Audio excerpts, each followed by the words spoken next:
নমস্কার, আপনারা দেখছেন ঈশান বাংলা প্রাইম টাইম সংবাদ। সঙ্গে রয়েছে আমি সিদ্ধার্থ। প্রথমে দেখে নেব আজকের প্রাইম টাইম শিরোনাম।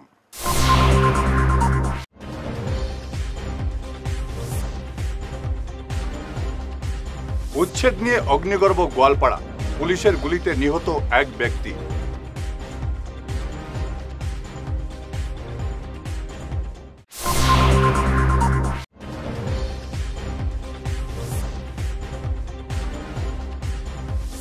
ডিসেম্বরে শুরু হবে শিলচর ফ্লাইওভারের কাজ, 700 কোটি টাকা বরাদ্দ।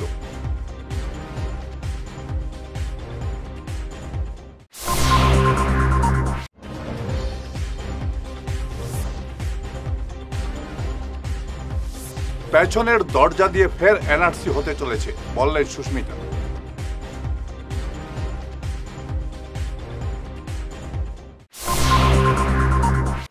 এবারে বিস্তারিত প্রাইম টাইম সংবাদ। উচ্ছেদ নিয়ে অগ্নিগর্ভ গোয়ালপাড়া, পুলিশের গুলিতে এক ব্যক্তির মৃত্যু হয়েছে। উচ্ছেদে বাধা দেন জনতা, তখন পুলিশ বাধ্য হয়ে গুলি ছুড়ে, এতে এক ব্যক্তির মৃত্যু হয়। পুলিশ রীতিমতো অ্যাকশন মুডে। গোয়ালপাড়ার পাইকানে এই উচ্ছেদ চলছে। নিহত ব্যক্তির নাম সারোয়ার হোসেন বলে শনাক্ত করা হয়েছে। পুলিশকে উদ্দেশ্য করে আক্রমণ করেন স্থানীয়রা। এদিকে মুখ্যমন্ত্রী জানিয়েছেন উচ্ছেদ চলবে।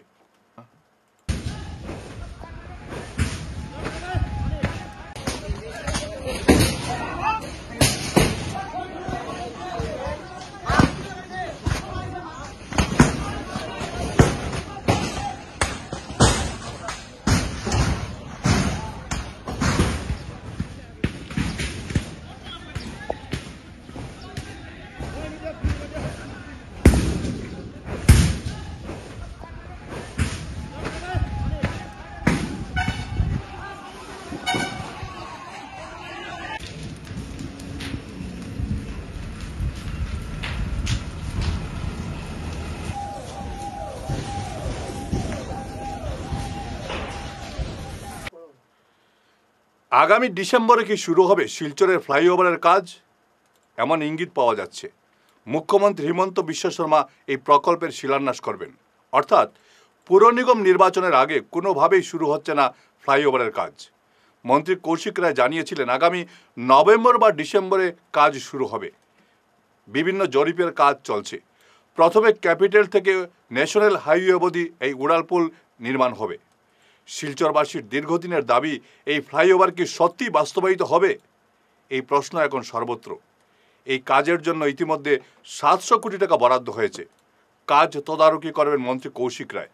তবে শিলচরের ভাগ্যে সব কিছু শেষ অবধি অনেক সময় লেগে যায়। তাই ফ্লাইওভার হাল কি ডিস্ট্রিক্ট লাইব্রেরির মতো হবে? তবে কৌশিক যখন আশ্বাস দিচ্ছেন, তাহলে আরও একটি অপেক্ষা না হয়ে করবেন শহরবাসী। ঈশান বাংলার বিশেষ প্রতিবেদন। ভোটার তালিকা সংশোধনের নামে পেছনের দরজা দিয়ে ফের এনআরসি হতে চলেছে। বিজেপি সেই কৌশল হাতে নিয়েছে। বিহারে যে আদলে ভোটার তালিকা সংশোধনের হাত দেওয়া হয়েছে, ঠিক একইভাবে অসময়ে হবে। আজ এক সাংবাদিক সম্মেলনে এমন মন্তব্য করেন সাংসদ সুস্মিতা দেব।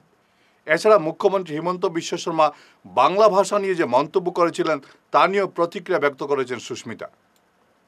ভারতীয় জনতা পার্টি যে স্পেশাল ইন্টেন্সিভ রিভিশনটা করছে বিহারে, এবং এটা নিশ্চিত যেটা আসামেও হবে। ইলেকশন কমিশন অফ ইন্ডিয়ার অধিকার আছে সংবিধানে আর্টিকেল 324-এ যে ওরা ইলেক্টোরাল রোল মানে ভোটার লিস্টের revision election commission of India করতে পারে। কিন্তু যে ধরনের নিয়ম পালন করতে বলছে আসামের জনসাধারণকে, বা যে ধরনের কাগজ চাইছে, মা বাবার বার্থ সার্টিফিকেট, হ্যাঁ ওদের নিজের বার্থ সার্টিফিকেট, এইটা ব্যাকডোর থেকে আবার কিন্তু এনআরসি হতে চলেছে, এবং এটা আসামেও হবে। আজকে একটা নাগরিক যখন ভোট দেয়, ওর একটা ক্রাইটেরিয়া থাকে যে ও দেশের সিটিজেন হবে। নাম্বার 2, ও যেখানে নামটা লেখাচ্ছে ভোটার লিস্টে, ও ওইখানের সাধারণ একজন বাসিন্দা হবে, অর্ডিনারি রেসিডেন্ট। কিন্তু আধার কার্ডকে না মেনে, রেশন কার্ডকে না মেনে, ভোটার আইডিকে না মেনে যে মা বাবার বার্থ সার্টিফিকেট চাওয়া হচ্ছে, ইনডাইরেক্টলি এটা এনআরসি হতে চলেছে। এইটাই হলো অপোজিশনের আপত্তি। এছাড়া আসামের মুখ্যমন্ত্রী যে ধরনের মন্তব্য করছে আসামের বাংলা ভাষা নিয়ে, আমি মনে করি এটা এক ধরনের ধমকি বা হুমকি দিচ্ছেন যে সেন্সেসে বাংলা ভাষা মাতৃভাষা লিখলে বাংলাদেশি ঘোষণা করতে আসাম সরকারের সুবিধে হবে। একটা সাধারণ বেঙ্গলি স্পিকিং মানুষ আজকে বিশেষ করে বরাকের বাইরে কি মাতৃভাষা বাংলা লিখবে একটা মুখ্যমন্ত্রীর এই ধরনের স্টেটমেন্ট? এবং এটা অ্যান্টি বেঙ্গলি স্ট্যান্ড, আর এই অ্যান্টি বেঙ্গলি সোনাই আঞ্চলিক পঞ্চায়েত কংগ্রেসের দখলে। ভোটাভুটিতে আঞ্চলিক পঞ্চায়েত সভানেত্রী নির্বাচিত হলেন শিরিনা আক্তার লস্কর। 5টি ভোট পেয়ে তিনি সভানেত্রী নির্বাচিত হলেন। প্রতিদ্বন্দ্বী ফাহমিদা ফাবিয়া আহমেদ পেয়েছেন মাত্র 3টি ভোট। সহসভাপতি পদে বিনা প্রতিদ্বন্দ্বিতায় মনোনীত হলেন কাদির আহমেদ লস্কর। সোনাই আঞ্চলিক পঞ্চায়েতে মোট 9 সদস্যের মধ্যে মাত্র একজন বিজেপির। এদিনের ভোটাভুটিতে অংশ নেননি বিজেপির বর্ণালী দাস। শপথ নিয়েই তিনি বেরিয়ে পড়েন সভা থেকে। আজকে সোনাই আঞ্চলিক পঞ্চায়েতের আজকে আমাদের ভোট গঠনের দিন ছিল। তো আজকে আমাদের ভোট প্রক্রিয়ার মাধ্যমে সোনাই আঞ্চলিক পঞ্চায়েত গঠন হয়েছে। আমাদের সোনাই আঞ্চলিক পঞ্চায়েতে দক্ষিণ সৈয়দপুর জিপি থেকে শিরিনা আক্তার লস্কর মহাশয়া 5 ভোটে জয়ী হয়েছেন এবং ওনার প্রতিদ্বন্দ্বিতা করেছিলেন ফাহমিদা ফাবিয়া লস্কর, উনি 3 ভোট পেয়েছেন।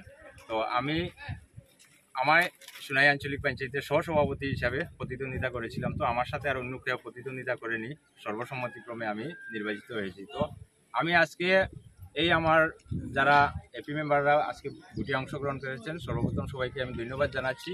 তৎসঙ্গে আমি সোনাই ব্লক কংগ্রেস যথেষ্ট আমাদেরকে সাহায্য সহযোগিতা করেছে। ব্লক কংগ্রেস সভাপতি আখতার হোসেন বড়ুয়া মহাশয়কে ধন্যবাদ জানাচ্ছি। জেলা কংগ্রেস সভাপতি সজল আচার্য মহাশয়, ওনাকেও ধন্যবাদ জানাচ্ছি। এবং সবশেষে আজকে আমরা শপথ নিয়েছি যে আগামী 5 বছর এলাকার সার্বিক উন্নয়নের সাথে আমরা এই সোনাই আঞ্চলিক পঞ্চায়েতের সব এপি মিলে প্রতিটি জিপিতে আমরা উন্নয়নের স্বার্থে এবং জনগণের স্বার্থে কাজ করে যাব। কাছাড়ের বলরামপুর জিপির ডলুগ্রামে দুঃসাহসিক ডাকাতি কাণ্ড। কাছাড়ের বলরামপুর জিপির ডলুগ্রামে দুঃসাহসিক ডাকাতি কাণ্ড। গ্রিল ভেঙে অস্ত্রধারী ডাকাত দল ঘরে প্রবেশ করে তাণ্ডব চালায় মঙ্গলবার রাতে। গৃহকর্তা সাজন উদ্দিনকে প্রথমে নেশা জাতীয় দ্রব্য দিয়ে বেহুশ করে ডাকাত দল, পরে তার হাত পা বেঁধে রেখে লুট চালায় ডাকাত দলটি। লুটে নিয়ে যায় নগদ 2,60,000 টাকা ও প্রচুর স্বর্ণালঙ্কার।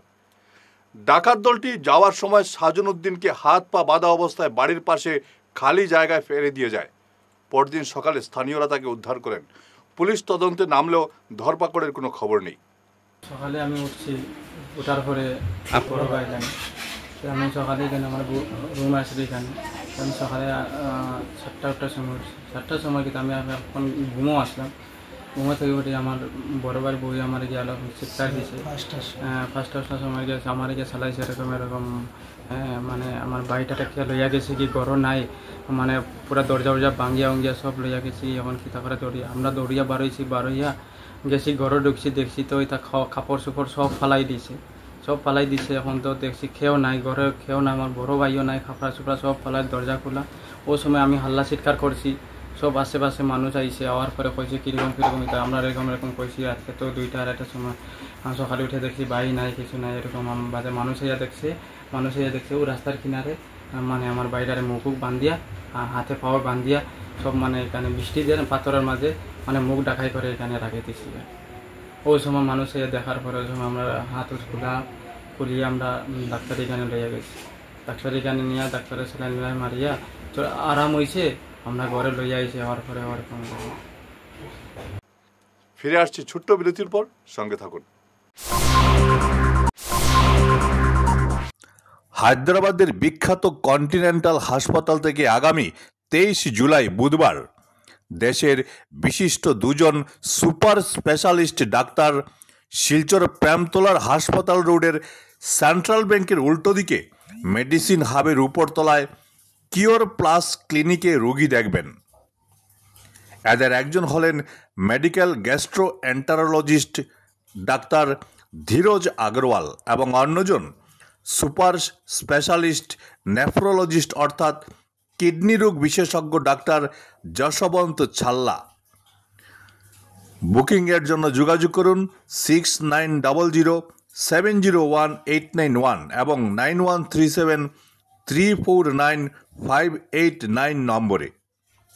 তীর্থ ভ্রমণ ভারত দর্শন শ্রীভূমি আগামী 9-10-2025 ইংরেজি 15 দিনের ভ্রমণ অমৃতসর শরণ মন্দির, বৈষ্ণব দেবী, গুলমার্গ, সোনমার্গ, শ্রীনগর ইত্যাদি। থাকা ও খাওয়ার বিশেষ সুবিধা রয়েছে।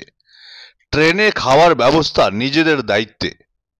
প্রযত্নে পরিচালক মিলন দাস, শ্রীভূমি। যোগাযোগ নম্বর 9435275057 এবং শিলচরের জন্য যোগাযোগ করুন রাকেশ মিত্র। যোগাযোগ নম্বর 9864212447।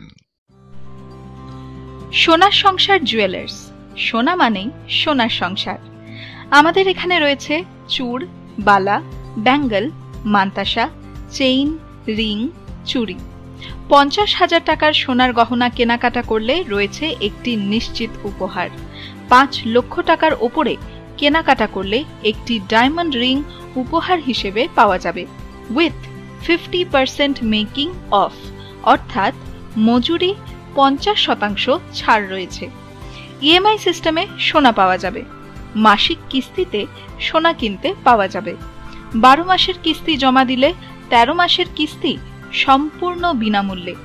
পুরনো সোনার বদলে নতুন সোনার গহনা পাওয়া যাবে। এছাড়াও আমাদের মধ্যে রয়েছে ডায়মন্ড রিং, গলার হার, মঙ্গলসূত্র। ন্যূনতম 50,000 টাকার বিয়ের সেট পাওয়া যায়। সব ধরনের আধুনিক গহনা পাওয়া যায়। তাই আর দেরি না করে চলে আসুন আমাদের সোনা সংসার জুয়েলার্স শোরুমে। আমাদের ঠিকানা NN দত্ত রোড, শিলচর 1। যোগাযোগের জন্য ল্যান্ডলাইন নাম্বার 03842260081, আমাদের মোবাইল নম্বর 9395163088 অথবা 9395178117। বিরতির পর আবারও আপনাদের স্বাগত জানাচ্ছি ঈশান বাংলা প্রাইম টাইম সংবাদে। সিঙ্গাপুরে গণিত অলিম্পিয়াড প্রতিযোগিতায় 2টি রৌপ্য পদক লাভ করেছে শিলচরের নির্মাল্য রায়। নবম শ্রেণীর পড়ুয়া নির্মাল্য শিলচরের doctor Kalam institute of science and এডুকেশনের ছাত্র। সম্প্রতি সিঙ্গাপুরে আয়োজিত এই প্রতিযোগিতার ফাইনাল রাউন্ডের জন্য ভারত থেকে মোট 32 জন ছাত্রছাত্রী নির্বাচিত হন। সেখানে গণিতের মাধ্যমে দেশের সুনাম বৃদ্ধি করেছে নির্মাল্য। আমার নাম নির্মাল্য রয়। আমি কালাম ইনস্টিটিউটে পড়ি। আমি দিল্লি পাবলিক স্কুলে পড়ি। ক্লাস 9তে আমি পড়ি। আর আমি SIMOC Singapore international maths olympiad চ্যালেঞ্জে ইন্ডিয়ার জন্য 2টা সিলভার মেডেল অ্যাচিভ করেছি। কম্পিটিশনটা অর্গানাইজ করেছিল SIMCC in Singapore. The competition হয়েছিল মানে অ্যারাউন্ড 1 ডেতে পুরা হয়েছে। 3টা রাউন্ড ছিল কম্পিটিশনের। আর ওটা একদিন গ্যাপ দিয়েছে মাঝখানে, মানে 5th কম্পিটিশনটা হয়েছে, মাঝখানে একদিন গ্যাপ ছিল। আর তারপরের দিন award ceremony. Participants were from various countries, 37 countries. কয়টা কান্ট্রিজ যেরকম কি চায়না ছিল, ইন্ডোনেশিয়া ছিল, ভিয়েতনাম ছিল, তারপরে কি বলে মালয়েশিয়া ছিল, সিঙ্গাপুর ছিল, ইন্ডিয়া ছিল, তারপরে পাকিস্তান ছিল, তারপরে আরও ভেরিয়াস কান্ট্রিজ ছিল। ইন্ডিয়ার থেকে অ্যাবাউট 32 স্টুডেন্টস ওয়ে দেওয়া।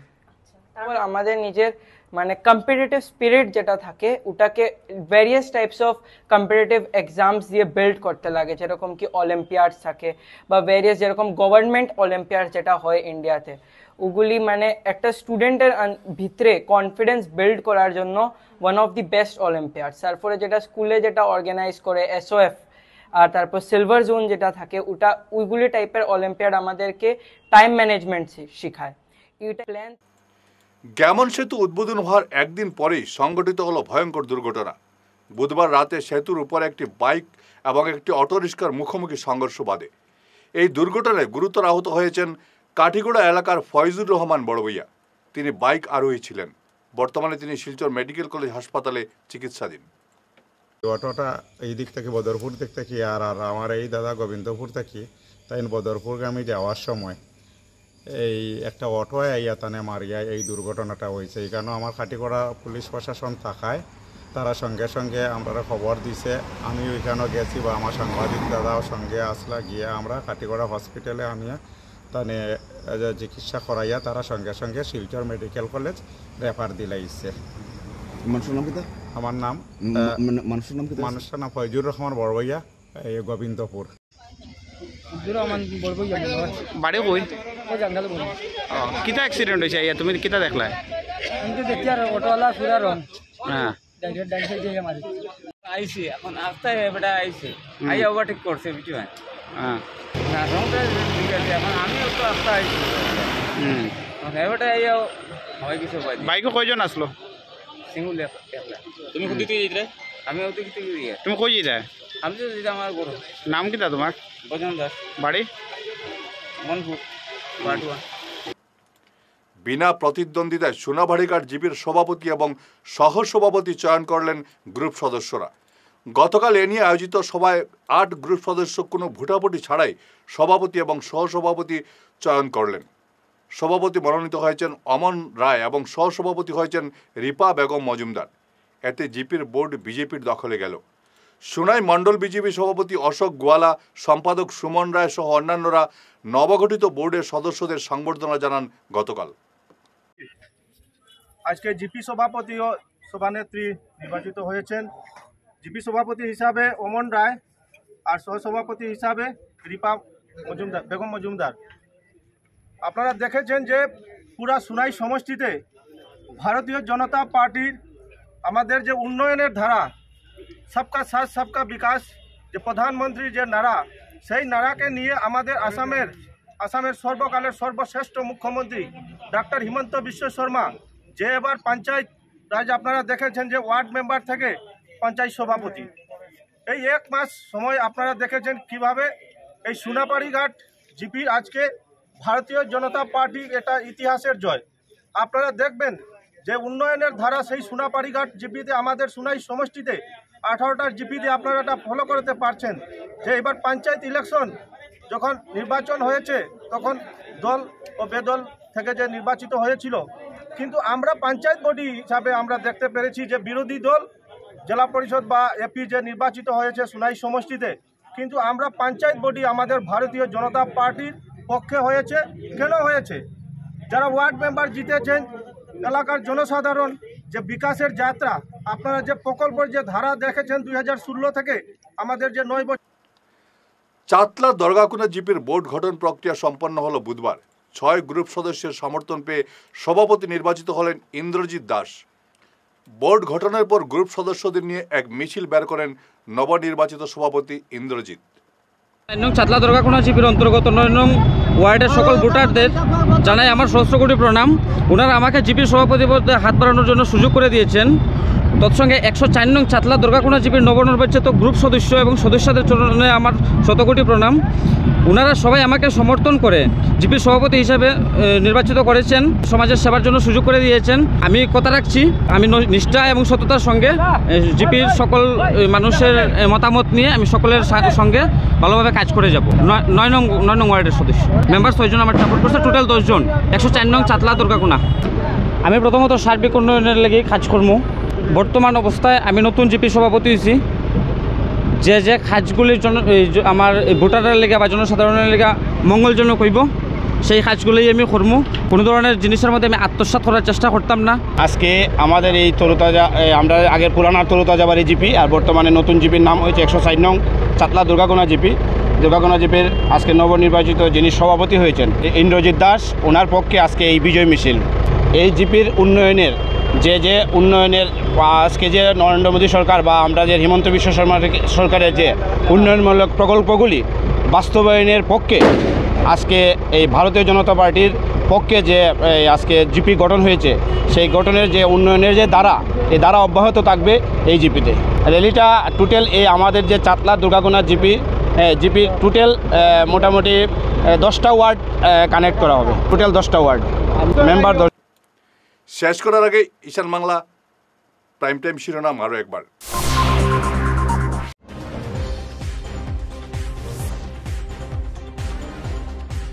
উচ্ছেদ নিয়ে অগ্নিগর্ভ গোয়ালপাড়া, পুলিশের গুলিতে নিহত এক ব্যক্তি।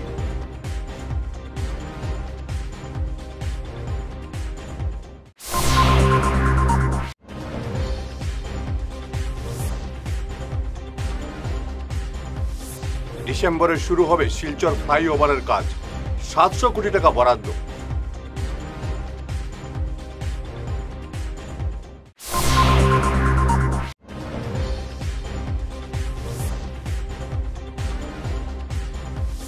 পেছনের দরজা দিয়ে ফের এনআরসি হতে চলেছে, বললেন সুস্মিতা।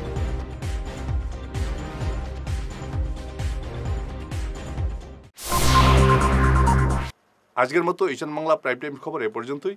নমস্কার।